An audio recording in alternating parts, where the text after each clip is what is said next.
Welcome, everybody. Happy to be back on Kata School Cascadia. I'll often hear people talk about a storyboard as if that's the delivery. And one of the really challenging things I hear about how people are framing scientific thinking and Toyota Kata coaching is they'll say something along the lines of, I only get a coach once a week. I only get a coach every other month. And I'm like, well, that really isn't true how I've experienced it.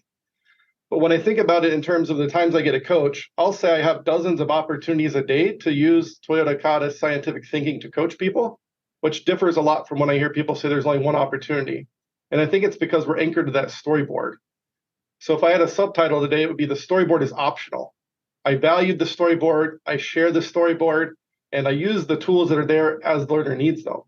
But what I'm finding is if I only limit it to the storyboard, my chances go down quite a few opportunities each day.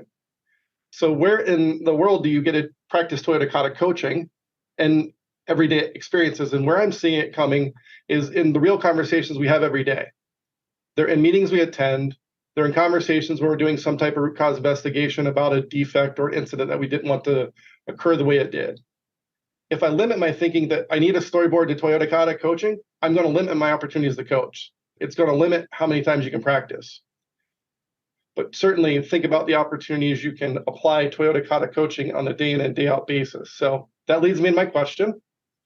In addition to the storyboard, where else have you practiced Toyota Kata coaching?